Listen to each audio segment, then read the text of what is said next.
This caught my eye on a friend of mine's page for a few reasons that might be obvious to some of my followers. This young lady, a black sort of goth metal musician, was attacked and really messed up. It's just sad what happened to her. She's alive, but she's just got a lot of stuff that she's faced and are dealing with medically because of what happened to her. I'm going to read this article. Metal musician attacked twice in the same night by a gang in the city center for being goth. A self-described black metalhead, Carys Serries, thought she was going to die when she was beaten to the ground on Saturday. A metal musician has shared her trauma after she was viciously attacked by a gang of Neds in the city center twice in the same night. Carys Serries was walking to her flat from a charity gig she was hosting at Ivory Black's to change her shoes after the sole of her boot came off. Around 10:30 p.m., she was set upon by the thugs in the street. Carys, who plays bass in a metal band, Dal Riata, tells Gasla Live, "They started shouting goth at me from across the road. I'm used to it, so I kept walking. Then I knew I was on the ground and they were kicking my head for about 5 minutes. I thought I was going to die. I've been learning Krav Maga for the past few months, though it's not going to do much against 5 people. I was kicking my leg, covering the sides of my head and tucking in my chin. If I didn't, I probably wouldn't be alive." The gang consisted of 4 girls and a boy who appeared to be aged around 16 or 17. Though Carey admits they were probably older, still badly shaken, she described in heartbreaking detail how she pled with a passing taxi driver to phone the police after they walked away and left her on the pavement, only for him to speed away when she was set up on again by the Neds. Again, sorry. And here's her shoe. I guess she was about to change. This is her with that bass.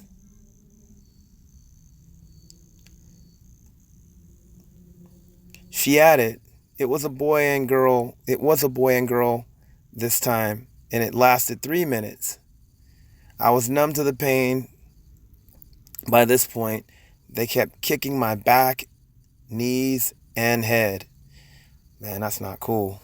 My adrenaline must have kicked in as I managed to run back to Ivory Black's when I could barely walk with my broken boot before that. When I got there, my friends tried to calm me down and make sure I was all right.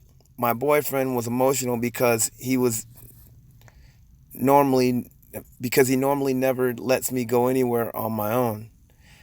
I phoned my mom and she was really upset. She never liked me to go into Gaslow and told me to be more careful. She's 60 and a different generation. It's a bit harder for her to accept how I dress. The police took her statement at the venue. She and her partner then headed home in a taxi around midnight when they spotted the group standing outside Tim Hortons. Carys took a photo which she started then. I'm sorry, I'm mad, me and my glasses. When she shared then on her Facebook page. Then she waited with friends outside Cat House. Her boyfriend followed them as they walked up Union Street. Finn called the police in an attempt to have them arrested on the spot at Sachi Hall, I don't know if I'm saying this right, Street. None were made that night. She said a woman on the phone said, "How do you know that it's them?" But said she'd passed on the information. The police said they would be in touch, but I've called 3 times since then, and I don't think they've taken it seriously.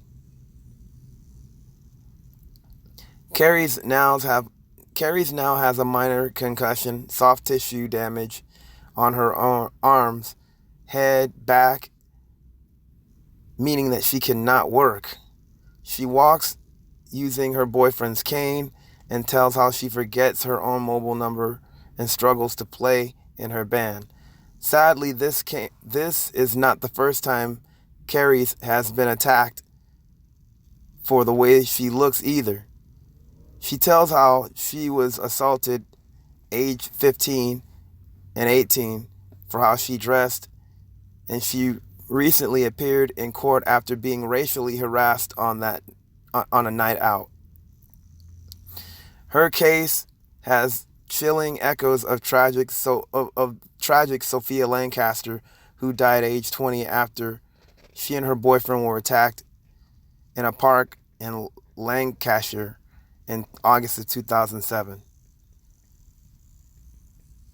The Sophie Lancaster Foundation charity is set up The Sophie Lancaster Foundation, a charity set up by the victim's family, has reached out to Carys following her ordeal.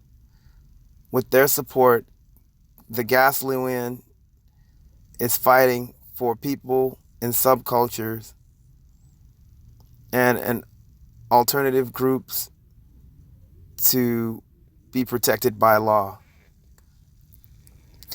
I'm saying this as a black metalhead who has faced both racism and discrimination for what I wear and who I listen to.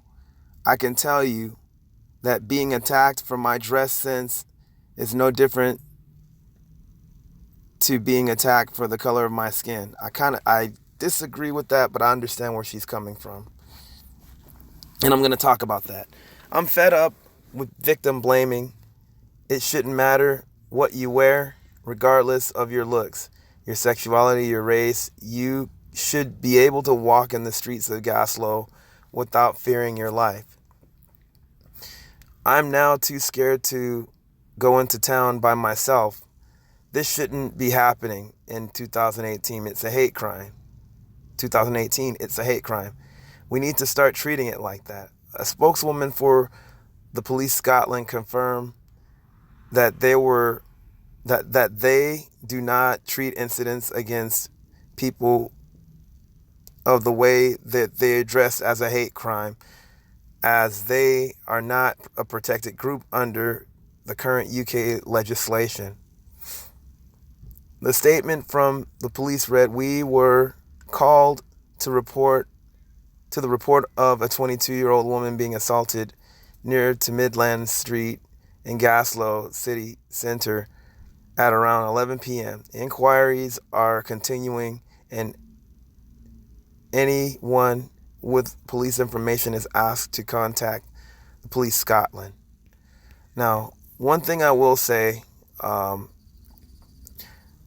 I definitely have reasons why I read this article. I mean, if you guys didn't catch the Black Nerd Alienation live stream that I did before I got my strike, I kind of went into certain things, but one thing I don't think I really stressed was just kind of how if you are black and you're in a subculture, such as like a heavy metal or punk or whatever subculture, there's things that happen that, I mean, obviously it's a choice to dress how you want. I never really felt like I should dress what people might consider normal because I was bored. And I'm sure this young lady probably felt the same way. Some people like to dress differently. I will say this. I won't equate that to racism because that, with clothing, you can change and dress how any way you want. But with racism in your skin color, that's something that you cannot change. So I disagree with her on that. But I will say this: I got picked on, as a young sort of punk rocker, uh, black kid growing up, um, and yes, I got things for the way that I dressed, as well as like the race thing too, um, and unfortunately, I got flack from even my own people with that at times. So it's messed up that this happened to her. And the Lancaster chick that she was talking about, yeah, actually there's a documentary on that, and that was really messed up. But what's so crazy with this, it's just the fact that like you are, black, but you're dressed, in a certain way that might be considered not normal, and you got that running against you. Any black punk rocker could tell you this, and I have some of them on my friends list. One of my friends, Calvin Chaos, is on here. He can tell you that totally. It's double with us, and I like what there's I think that AJ video about blacks and punk. He says one of the guys said to be black is to be the ultimate punk rocker because you can't really change you know what you are, and all the stuff that you've gone through, with regards to um, just being black, and how you're automatically ostracized with something that you cannot change because you know it does not fit in the society and what the society deems as as even normal. Like, I mean, shoot, you're demonized because of the color of your skin.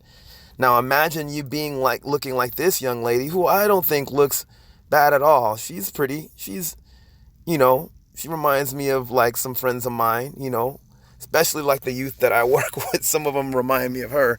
I don't know how. Oh, she's 22. Yeah, some of them around that age too. But and some of them are even younger. But I remember how it was. Here I am, this kid, dark skinned black kid with a shaved head and Liberty spikes, and shaved eyebrows and all that stuff, and just, yeah, people tripped off of that. I got picked on, I got harassed. I'm glad that I've never gotten beat up. I've gotten into fights based on, the last fight I got into was actually this dude called me the N-word and I punched him in the face. Um, but yeah, it's a trip, just that dichotomy. Again, there's a movie called Afropunk. I think everybody should watch this, even if you are not into these subcultures, because I mean, I believe this. We as a people, especially black people, we're so multifaceted. We should learn about all of the people in our own culture, and all, even the other cultures that come along with it. I don't consider myself non-black, obviously, or anything different from black because I dress a certain way. And I don't think that I'm special because of it. It's a weird dichotomy though. When you have this particular thing that you're dealing with, when you just kind of want to be just how you are, as an artist and as like musician or whatever, but it's just like, man, some people might say it's damned if I do, damned if I don't. For me, I learned my lesson, when I was in elementary, of all places. My mom, I think I told the story in that live stream. Watch the Black Alienation live stream if you want to hear that story. I was about to tell it again. But I learned earlier on, I'm going to be who I am no matter what. And it's messed up. You have, with this poor young lady, she definitely has the racism coming at her, but also the discrimination subculture wise. People, I have a lot of friends that are goth and all that, and very few black goth friends, and I'm glad whenever I meet them, and even among us punk rockers or whatever, back in the 80s, and early 90s, we all kind of hung out together because we were those people that people thought were weird or whatever. I mean, we're into the same music.